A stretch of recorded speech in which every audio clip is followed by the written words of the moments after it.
तलाजोई साहब, सबसे पहले ज़ाहिर जो कुछ पंजाब में हुआ उसमें दोनों जमातों का अलग अलग ओपिनियन है, दोनों एक दूसरे पर तनकीद कर रही हैं, मगर एक तरफ अगर वज़ीर आला ख़त लिखते हैं तो उसमें यह जो बात है कि 26 दिसंबर को गवर्नमेंट ऑफ पंजाब के हैंडल से, सोशल मीडिया हैंडल से ये ट्वीट होना कि वज़ीर आला पंजाब एक ज़िम्मेदार क़यादत, और फिर हैशटैग नो ड्रग माफिया इन लाहौर, और उस पर तस्वीर होना मरियम नवाज़ की और दूसरी तरफ तस्वीर होना सुहेल आफरीदी साहब की। साहब ये जिसका वो गिला भी कर रहे हैं, ये क्यों करेगी गवर्नमेंट ऑफ पंजाब? बाकी चीज़ों पर इख्तलाफ आप कर लें, ये तो है ना बाइस तनकीद बात। बिस्मिल्लाहिर्रहमानिर्रहीम।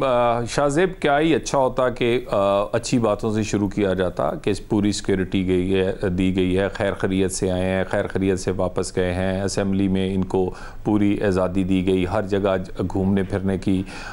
उसके बाद अगर कोई इस तरह की ट्वीट हुई है और उसमें कोई हैशटैग लगा है तो ये तो मेरा मतलब है किसी को अपने आप पे लेने की क्या ज़रूरत है? ये चोर की दाढ़ी में तिनके वाली बात है। क्यों बंदा खुद से कुछ कहे? तो साहब नीचे तस्वीरें मरियम नवाज साहिबा की और सुहेल आफरीदी साहब की, और सुहेल आफरीदी साहब लाहौर आ रहे हैं, तो फिर कौन और किस पर ले? सीधा सीधा उन्हीं को कह रहे हैं और इस पर वो गिला कर रहे हैं। देखिए गुजारिश ये है, देखिए मेरा तो ख्याल था गिला करने के साथ उन्हें लिखना चाहिए था कि वो देखते हैं कि मैंने सुथरा पंजाब से सीखा है, ग्रीन बसेस देखी हैं, ओवरहेड अंडरपास देखे हैं, ऑरेंज ट्रेन देखी है, मेट्रो देखी है, यहाँ पे सीसीडी ने अमन कायम किया है, यहाँ पर पंजाब जो है वो बिल्कुल बदला हुआ है, बदला नहीं बल्कि इस कदर तब्दील है कि अगर आप पेशावर और क्या कहते हैं इस वक्त लाहौर का मुआजना करें तो मेरा नहीं ख्याल ये कोई तारीफ़ के लिए नहीं, एग्जैक्टली इतना फ़र्क है जितना पाकिस्तान और दुबई में फ़र्क होगा। यहाँ पूरा सिस्टम है, यहाँ पर अमन है, यहाँ पर अदारे फ़ाल हैं, यहाँ पर कदम कदम पर लोगों के लिए आसानियाँ हैं। सो ये बहुत कुछ सीखने को था। तो अगर अच्छी चीज़ें सीखनी हो तो हम एक दूसरे से सीख सकते हैं। और हम पेशावर और लाहौर का मुकाबला किसके लिए कर रहे हैं? आम पाकिस्तानी के लिए, ताकि उसको भी सहूलत मिल सके। उतना ही हक पेशावर के लोगों का है जितना लाहौर के लोगों का, और उतने ही पैसे केपी को मिलते हैं, बल्कि केपी को पैसे भी 600 अरब रुपया पिछले चंद साल में ज़्यादा मिला है वफाक से। सो पैसे होने के बावजूद वो सहूलतें क्यों लाहौर में हैं और पेशावर में क्यों नहीं है? क्यों केपी में वो सहूलतें नहीं हैं जो कि पंजाब में हैं?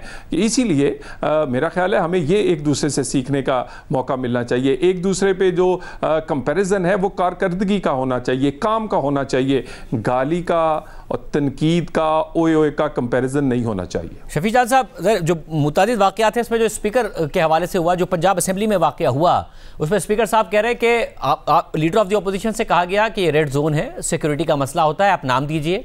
उन्होंने नाम दिए, मगर सुहेल आफरीदी साहब बहुत सारे ऐसे लोगों को लेकर आए जिनके नाम नहीं थे, तो ज़ाहिर सिक्योरिटी को रोकना था, रोका, और जिसकी वजह से सारा का सारा मामला हुआ। फिर ज़ाहिर वो कह रहे हैं कि 9 मई में बहुत सारे सज़ा याफ्ता लोग हैं, रेडियो पाकिस्तान पर हमले में सज़ा याफ्ता लोग मौजूद हैं। क्या आप लोग जो नाम आपकी तरफ से दिए गए उससे ज़्यादा लोग लेके गए जिसकी वजह से ये सारा का सारा वाक़या हुआ? शाहज़ेब साहब, सबसे पहले आपका शुक्रिया। शाहज़ेब साहब, ये जो भी हुआ ये जानबूझ के करवाया गया और हमें इस चीज़ के इत्तलाती इदराक था। जिस बात की तरफ आपका इशारा है असम्बली का और स्पीकर का, जो आज एक प्रेस कॉन्फ्रेंस भी उन्होंने की, जिस प्रेस कॉन्फ्रेंस से हमें यह तासुर मिला कि मलक अहमद खान जो है वो शरीफ फैमिली के ज़ाती मुलाजिम है, वो स्पीकर के फाइज पे, ओहदे पे, मनसब पे फाइज नहीं है, क्योंकि स्पीकर का जो रोल होता है वो न्यूट्रल होता है। ये हमारे खैबर पख्तूनख्वा के स्पीकर से कुछ सीखे।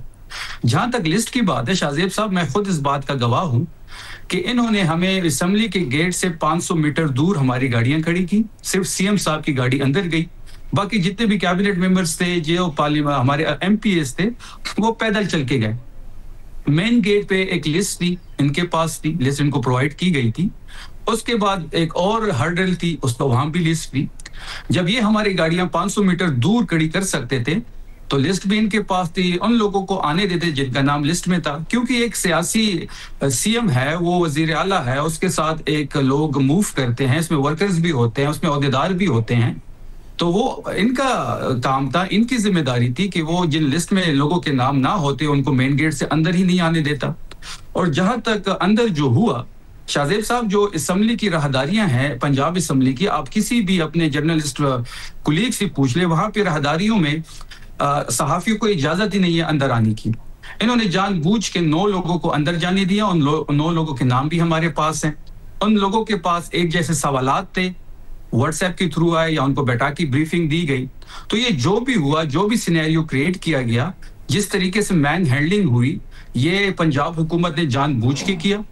मगर जो तलाल साहब कह रहे हैं कि मुकम्मल सिक्योरिटी और मुकम्मल प्रोटोकॉल दिया गया था जो एक वजीर आला को दिया जाना चाहिए सोहेल आफरीदी साहब को, कोई सिक्योरिटी हमें नहीं दी गई सिवाय 2 मोबाइल गाड़ियों के। वो भी इसलिए थी कि उन्होंने हमारी फ्री मूवमेंट रोकने के लिए, कोई भी हमें फ्री मूवमेंट के लिए छोड़ा ही नहीं। जहां पे हम जाते थे वहां पे कर्फ्यू लग जाता था, साइट्स की दुकानें, मार्केट्स बंद हो जाती थी, लाइट्स बुझा दी जाती थी। लिबर्टी मार्केट जहां पे आपको पता होगा कि रात 2 बजे तक रश होता है, वहां पे 7 बजे से इन्होंने कर्फ्यू लगाया। 9 बजे जब हम वहां पे पहुंचे, वहां की फुटेज मेरे ट्विटर अकाउंट पे पड़ी हुए हैं। चारों अतराफ से इन्होंने इसको ब्लॉक किया हुआ था। ये जो अलमबरदार बनी हुए हैं, मसीह बरादरी का क्रिसमस का त्यौहार था, जो माइनॉरिटी की तकरीर आपने मोहतरमा की सुनी होगी, उन्होंने क्या किया है कि वहां पे जो मसीह बरादरी थी उन लोगों को उठा के प्रिजन वैन में बंद किया। लिबर्टी के चारों अतराफ में नाके थे, पुलिस वर्करों को छोड़ नहीं रही थी। तमाम तर फुटेजेस हमारे पास मौजूद है। जो कुछ भी हमारे साथ हुआ वो हमारे शान निशान नहीं था, वो सीएम खैबर पख्तूनख्वा के शान निशान नहीं था, और ये जानबूझ के किया गया। तलाल साहब, जाहिर है आप वफाक को रिप्रेजेंट करते हैं मगर पंजाब के मामलात पर गहरी नज़र भी रखते हैं, इन्फॉर्मेशन भी रखते हैं। जो सवालात उठा रहे हैं शफी जान साहब, इसके बाद अगर ये जो विजुअल्स आए उससे क्या फ़ायदा हुआ पंजाब हुकूमत को और क्या नुकसान हो गया तहरीक इंसाफ को? जो स्ट्रीट मूवमेंट उन्होंने शुरू की है, ये ऑप्टिक्स से क्या आपको लगता है उन्हें नुकसान हुआ या फ़ायदा हुआ? फिर देखिए, जिस मकसद के लिए गए थे इन्होंने उसी तरह की फुटेज बनानी थी ना जी। ये तो नहीं कहेंगे कि लिबर्टी में लोग इन्हें आए नहीं हैं, ना हुआ कहीं लोग ये इकट्ठा कर सके हैं, ना कोई स्ट्रीट मूवमेंट कहीं नज़र आई है, ना कहीं ऐसा कोई माहौल नज़र आया है, और ना ही ये किसी भी तरह तारीफ़ कर सकते हैं, क्योंकि ये इन पर तनकीद होगी कि 13 साल में इन्होंने KPK को क्या दिया। ये कैसे कह सकते हैं कि जो लाहौर में ऊपर से मेट्रो और नीचे से ऑरेंज लेन गुजरती है, वहाँ पर अंडरपास, ओवरहेड, वहाँ पर स्कूल, वहाँ पर बेहतरीन तफरी गाहें, और वो एक मेट्रोपॉलिटन इंटरनेशनल सिटी है, और ये एक मेट्रो नहीं बना सके 13 साल में, ये बात तो नहीं करेंगे। ये तो एक जिस काम के लिए गए थे उस तरह की चंद फुटेज बना कर ले आए होंगे, और उसी पर इन्होंने ख़त लिख दिया। काश ये ख़त लिखते वज़ीर आला को कि आप अपने एक्सपीरियंस से फ़ायदा उठाना मैं चाहता हूँ, मैं भी KPK के लोगों को अमन देना चाहता हूँ, जैसे आपने CCD बनाई, मैं भी सुथरे पंजाब की तरह पूरे पंजाब में अटक से लेके रहीम यार खान तक हर गांव से कूड़ा उठता है। इनके पेशावर, मर्दान, बन्नू से लोग सफाई नहीं करते, कूड़ा नहीं उठाते, हमारे गांव से उठता है। क्यों? हुकूमत का फ़र्क है। ये इसी तरह इंफ्रास्ट्रक्चर देख लें, रोड से लेके स्कूल कॉलेजेस से लेकर, क्यों नहीं इस तरह की कोई बात की गई? क्यों इस तरह के किसी इन्होंने प्रोजेक्ट का दौरा नहीं किया? अगर इनका विजन लोगों के आसानी पैदा करने के लिए इसलिए आए थे, या इसलिए जिस काम के लिए आए थे, ये तो वही फिर लिखेंगे ना। खत भी उसी तरह का लिखा, बात भी उसी तरह की कर रहे हैं। मुझे ये बताइए, क्या इन्हें नहीं चाहिए था कि वहां आते, वहां जो बड़े प्रोजेक्ट्स हैं उनका देखते, अपने लोगों के फायदे के लिए एक्सपीरियंस एक्सचेंज करते? ऐसी तो कोई बात नहीं है। बाकी स्ट्रीट मूवमेंट की बात है, भाई लिबर्टी में लोग नहीं इकट्ठे हुए, उसका बड़ा दुख है। आपके से तो पेशावर में भी नहीं होते, वहां तो आपकी हुकूमत है। जरा वज़ीर आला KP के जलसे दिखा दें पिछले 4 से 5, और उसमें लोग गिन लें, और उसके बाद अंदाज़ा लगा लें कि वह क्या हालत है। तो बात यह है कि अपनी चीज़ों को छुपाने के लिए अगर आप दूसरे पे तनकीद सिर्फ करेंगे और तारीफ नहीं करेंगे, लोग तो देख रहे हैं ना, आपका मीडिया भी दिखाता है, सोशल मीडिया भी दिखाता है, और कोई कितना फ़र्क है पंजाब और KP की गवर्नेंस और हुकूमतों में। शफीजा साहब इसका जवाब दीजिएगा, मगर साथ में, क्योंकि अब वज़ीर आला ने यह कहा सोहेल आफरीदी साहब ने कि जो है मैं तसादुम नहीं चाहता हूँ, मगर मैं रेजिस्टेंस के ज़रिए, यानी कि मज़ाहमत के ज़रिए मुफाहमत का रास्ता, और उन लोगों जिनके पास इख्तियार है फिर उनसे हम बात करेंगे। मगर तहरीक तावुज़ पाकिस्तान तो मुज़ाकरात की बात कर रही है।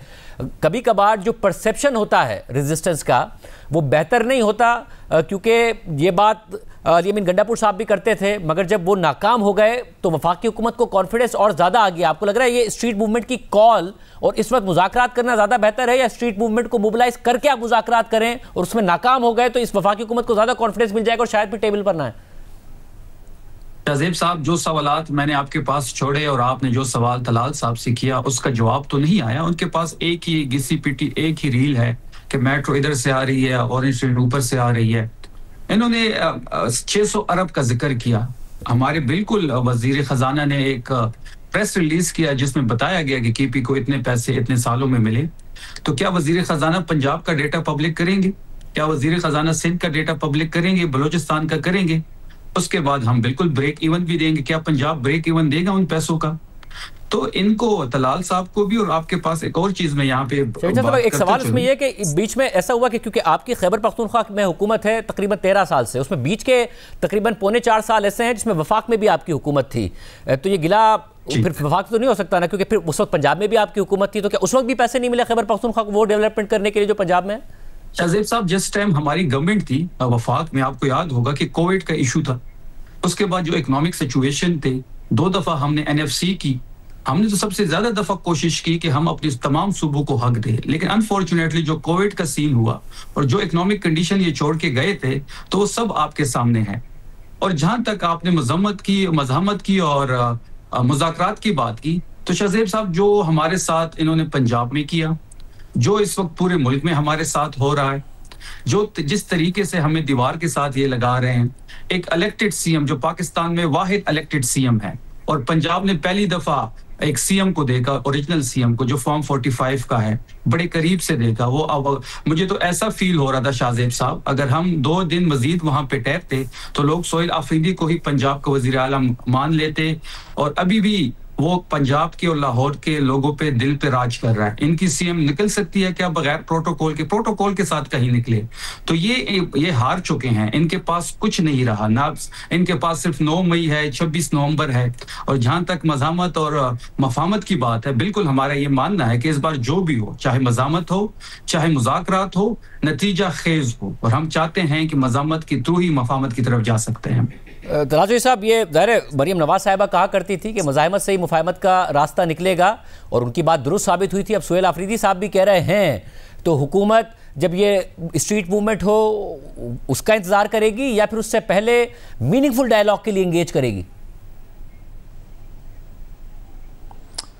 देखिए, हुकूमत का एक मौक़िफ़ जो है वो एक असूली मौक़िफ़ है कि पार्लिमानी सिस्टम में मुज़ाकरात उसका लाजमी जुज़ है, और इसीलिए वज़ीर आज़म ने 5 दफ़ा इसकी बात की है। स्पीकर ऑफिस इसको फैसिलिटेट करता है, लेकिन आज भी मैंने आपके शो से पहले पूछा है, अभी तक स्पीकर ऑफिस से अपोजिशन के किसी रहनुमा ने बाज़ाब्ता रब्ता नहीं किया, सिर्फ अखबारी बयानात तक महदूद है। और रही बात मज़ाहमत की, तो कौन सी मज़ाहमत नहीं इन्होंने करके देखी। असम्बलियाँ तोड़ ली, हुकूमतें तोड़ दी, उसके बाद 9 मई कर लिया, 26 नवंबर कर लिया, 3-4 दफ़ा इस्लामाबाद पे चढ़ाई करके देखी, आखिर कुछ नहीं मिला। और अगर मज़ीद कोई ऑप्शन रहती है तो 100 बिस्मिल्लाह पहले कर लें, उसके बाद देख लेंगे।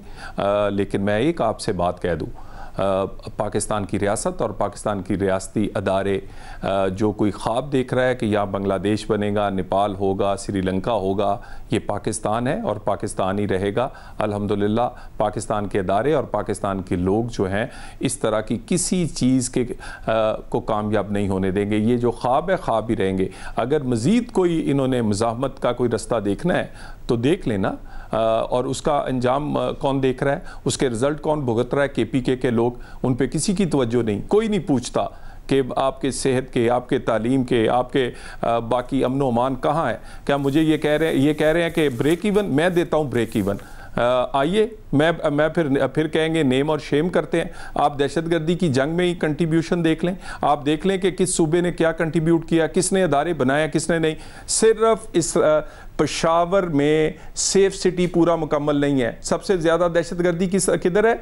KPK में, पेशावर में नहीं है। और पिछले 6 महीने पहले तक, जब तक हमने सिटी ड्राइव शुरू की थी, 250 कैमरे थे सिर्फ, और हमारी पंजाब में एक तहसील तक पहुंच चुका है। लाहौर, फैसलाबाद, मुल्तान, रहीम यार खान तो छोड़ दें। तो बात यह है कि CTD तमाम अजला में है, सेफ सिटी तमाम अजला में है। उसके बाद साइंस, आप हमारी जो लैब है फोरेंसिक फोरेंसिक लैब वो स्टेट ऑफ द आर्ट है, KP से आज भी सैंपल उधर जाते हैं, बल्कि पूरे पाकिस्तान से उधर आते हैं। तो बात ये, हमने अदारे बनाए हैं, हमने काम किया है। यहाँ पर क्या है मुझे तो बताइए, देखिए ना कंपैरिजन, फिर कहेंगे नेम और शेम करता, मैं नहीं, मैं एज ए पाकिस्तानी बात कर रहा हूँ। भाई दिया क्या है, नारे सिर्फ दिया क्या है, एक इस तरह की कि हम बहुत महरूम हैं। भाई महरूम आपने किया है KP को, क्यों आप आगे काम नहीं करते, क्यों आप काम और कारकर्दगी पर बात ही नहीं आने देते? यही एक इनकलाब, तब्दीली, मज़ाहमत, और उस तरफ बात यह है अगर मज़ीद मज़ाहमत कोई करके देखनी है इस्तीफ़ों के बाद, असेंबलियाँ तोड़ने के बाद, वज़ीर आला बदलने के बाद या 26 नवंबर के बाद, तो वो भी करके देख लें। वज़ीर आला 4 बदल लें, 4 और इस तरह के प्लान कर लें, आखिरकार ये उसी टेबल पर आएंगे। और आपको याद होगा शाहजेब साहब, मैंने आपके शो में कहा था, छोटा मुंह बड़ी बात, मैंने कहा था उसी टेबल पर लौटेंगे जिससे ये उठ के गए हैं, और उसी पे ये लौट रहे हैं। अभी नहीं तो फिर आएंगे, लेकिन आएंगे इसी टेबल पे, इसके अलावा इन्हें और कहीं से कुछ नहीं मिलेगा। शफीक साहब, ज़रा जो कारकर्दगी के हवाले से और दहशतगर्दी और सेफ सिटी, ये सारे सवाल थे, इस पर भी आप जवाब दीजिएगा। और साथ में अभी भी वफाकी हुकूमत प्रेशर में नहीं नज़र आ रही है, तो मुझे ज़रा बताइएगा कि आपको लग रहा है कि स्ट्रीट मूवमेंट के नतीजे में एंड रिजल्ट होगा कि प्रेशर आ जाए, या पहले स्पीकर ऑफिस को अप्रोच कर लिया जाएगा? क्योंकि आयाज सादिक साहब ने कहा है कि जी अप्रोच करें और मैं फिर हुकूमत से बात करूँगा। शहजेब साहब, हम कैसे अप्रोच करें स्पीकर के ऑफिस को? स्पीकर के ऑफिस के टेबल पे हमारे अपोजिशन लीडर का एक नोटिफिकेशन पड़ा हुआ है जिसमें तमाम तहरीक इंसाफ के लोगों के साइन हैं। महमूद खान अचकजई को हमने अपोजिशन लीडर नॉमिनेट किया हुआ है, लेकिन स्पीकर के इख्तियार में नहीं है कि उसका नोटिफिकेशन वो करे। जब स्पीकर इतना बेइख्तियार है तो हम मुज़ाकरात के लिए या किसी और चीज के लिए उनके दफ्तर की तरफ क्यों देखें? तो ये बात बड़ी क्लियर है। और जहां तक बात हुई है सेफ सिटी की, तो सेफ सिटी बिल्कुल इस वक्त हमारे, आज भी हमारी कैबिनेट की मीटिंग थी, 3200 मिलियन का ग्रांट दे दिया गया है। 80% पेशावर में तकरीबन हम कंप्लीट कर चुके हैं। और जहां तक डेटा की बात है, ये मैं इनको चैलेंज कर रहा हूं कि पंजाब का डेटा पब्लिक करे। पंजाब को कितने पैसे गए हैं पिछले 15 सालों में NFC के मद में? हमें तो अपना शेयर नहीं मिल रहा। 4758 अरब रुपए जो हमारा शेयर है वो हमें ये नहीं दे रहे। उसके बावजूद आपने देखा होगा कि हमने जिस तरीके से सोहेल आफरीदी साहब जब से आए हैं, और आप देख रहे होंगे गवर्नेंस के हालात किस तरह आगे बढ़ रहे हैं। इंटरनेशनल ट्रांसपेरेंसी की रिपोर्ट में पंजाब के बारे में क्या लिखा जा रहा है, खैबर पख्तूनख्वा के बारे में क्या लिखा जा रहा है, तो बात बड़ी क्लियर है कि हम गवर्नेंस के साथ साथ अपनी तहरीक को भी आगे बढ़ाएंगे। और आपने देखा होगा कि जो ये बात कर रहे हैं कि लोग नहीं निकाल पा रहे, तो खौफ इतना है कि आपने लाहौर में देख लिया कि आज भी लाहौर की फिजा में इमरान खान का राज है। जिस तरीके से इन्होंने कर्फ्यू लगाया, 1000 लोगों को उठाया, 11 लोग हमारे गिरफ्तार हुए जो हमारे साथ गए, जिस तरीके से इन्होंने रेस्ट एरिया को सील किया, जिस तरीके से इन्होंने, हमने शाहजेब साहब आगे बढ़ने के लिए मुझे सिर्फ फिर पार्टी का ये बता दीजिए, क्योंकि अब असद कैसर साहब कह रहे हैं कि जो बात मैं कर रहा हूं वो पार्टी का मौकफ है कि मुज़ाकरात के लिए मुकम्मल तौर पर और सेम पेज पर है तहरीक इंसाफ, और अलीमा खान साहिबा भी ऑन बोर्ड हैं। आपका और शेख वकास अकरम साहब का मौकफ अलग है। आप कहते हैं कि नहीं जी, इमरान खान नहीं ने कहा है कि ये महमूद खान अचकजई और ये लोग करेंगे, तहरीक इंसाफ नहीं मुज़ाकरात करेगी। एज ऑफ नाउ क्या पॉलिसी है कि जो भी करेंगे महमूद खान अचकजई साहब, उस पर आप लोग भी ऑन बोर्ड है? अब शहजेब साहब, प्रिंसिपली हम कुछ चीजों पे एग्री हैं। हम गैर मशरूत मुज़ाकरात कभी भी नहीं करेंगे। हमारे कुछ बुनियादी नुकात हैं जिसमें अचकजई साहब को भी ऑन बोर्ड लिया गया और वो भी प्रिंसिपली हमारे साथ एग्री कर रहे हैं। 8 फरवरी को जिस तरीके से उन्होंने डाका डाला हमारे मैंडेट पे, हमारे वोटों पे, इमरान खान के मैंडेट पे, एक बंदे को इस अवाम ने वजीर आजम मुंतखब कर लिया था, 180 से ज्यादा सीटें हमारी थी, उस बंदे को वजीर आजम हाउस ले जाने के बजाय इन्होंने अडियाला में बंद किया हुआ है। वो मैंडेट की वापसी पे बात होगी, नए इलेक्शन पे हम बात करेंगे, नई ECP के अंडर होंगी और इमरान खान साहब तक रिसाई हमारी मुमकिन होगी तो ही मुज़ाकरात की तरफ बढ़ा जा सकता है। इसके अलावा गैर मशरूत मुज़ाकरात हम नहीं करेंगे। जी तराजुल साहब, गैर मशरूत मुज़ाकरात नहीं होंगे, यानी कि स्पीकर साहब की ऑफर या वज़ीर आज़म की ऑफर अपनी जगह पर ही रहेगी, तो बात फिर क्या तसादुम की तरफ जाएगी या वफा खुद अप्रोच कर लेगा, इंगेज करेगा? तराजुल साहब देखिए, गुजारिश है कि ख्वाब देखने पे पाबंदी नहीं है, और जो हरीपुर का इलेक्शन हार गए हैं वो कह रहे हैं हम 180 सीटें जीते थे और जो ये सोच रहे हैं कि स्ट्रीट मूवमेंट लाहौर में चला सकते हैं, वो पेशावर में स्ट्रीट मूवमेंट का किस दिन तजर्बा कर लें। और रही बात मुज़ाकरात की, बिल्कुल क्लैरिटी है, ये पर्सन स्पेसिफिक नहीं होंगे, केसेस स्पेसिफिक नहीं होंगे, ये NRO के बारे में नहीं होंगे, ये पाकिस्तान के लिए होंगे, पाकिस्तान के मसाइल पर होंगे, आम आदमी की ज़िंदगी को बेहतर बनाने के लिए होंगे। किसी प्री कंडीशन पर मुज़ाकरात नहीं होंगे, और मुज़ाकरात भी सिर्फ पार्लियामेंट के अंदर मौजूद लोगों के साथ होंगे। बाकी रही बात, ये अपने अंदर क्लैरिटी ले आए। एक बंदा मिन्नतें करता है, पाँव हाथ लगाता है, दूसरा आके अपनी बड़के मारता है, पहले अपने अंदर क्लैरिटी ले आए और देख लें कि ये जमात है या ये एक क्या कहते हैं, एक ग्रोह है। कोई इधर से बोलता है, कोई उधर से बोलता है, कोई कहता है बात करनी है, कोई कहता है मैं बिल्कुल जो बात करेगा वो हम में से नहीं। तो अपने अंदर क्लैरिटी ले आए। उसके बाद हम उधर के उधर ही हैं, उसी टेबल पर हुकूमत है, स्पीकर साहब के ऑफिस में है कि हम बात करना चाहते हैं, लेकिन बात होगी पाकिस्तान पर, पाकिस्तान के मसाइल पर, दहशत। शफीक साहब, लास्ट कमेंट मैं फिर आपसे ले लेता हूं, क्योंकि जब अली अमीन गंडापुर साहब थे और उन्होंने स्ट्रीट मूवमेंट चलाई, उसके बाद वफाकी हुकूमत का कॉन्फिडेंस बहुत बढ़ गया। मुझे याद है आपने हमारे प्रोग्राम में कहा था कि अनप्रेडिक्टेबल शख्सियत है सोहेल आफरीदी साहब की, तो उनके जो स्ट्रीट मूवमेंट है अगर वो नाकाम हो गई तो उसके नतीजे में वफाकी हुकूमत का कॉन्फिडेंस और बढ़ जाएगा, या आपको लग रहा है कि ये अंडर प्रेशर आके आपसे मुज़ाकरात के लिए मजबूर होंगे? क्योंकि इस वक्त तो वो कह रहे हैं हम बैठे हैं टेबल पर, आपको इसी तरीके से बात करनी पड़ेगी विदाउट कंडीशंस। शहज़ेब साहब, प्रेशर तो हमने देख लिया है सोहेल आफरीदी का लाहौर में, जिस तरीके से बौखलाहट का शिकार थे। और जहां तक स्ट्रीट मूवमेंट की बात है तो हम उसकी तैयारी कर रहे हैं। स्ट्रीट मूवमेंट बहुत बड़ी एक तहरीक की शक्ल इख्तियार कर रही है। हम सिंध जा रहे हैं, हम बलोचिस्तान जा रहे हैं, खैबर पख्तूनख्वा कंप्लीटली तैयार है। इनका जो 3 साल प्रोजेक्ट था, जो मरीम नवाज पे जो उन्होंने इन्वेस्ट किया एस्टेब्लिशमेंट के साथ मिलकर, उसके एक इमेज बनाया गया, वो हमने 72 घंटों में तहस नहस कर दिया। इनकी बका इसमें है कि ये सारे ताकतवर, चाहे पीपल्स पार्टी हो, एस्टेब्लिशमेंट हो या मुस्लिम लीग नून हो, ये एक साथ रहेंगे। इनकी एक साथ रहने में ही बका है, वरना इमरान खान साहब आ जाएंगे।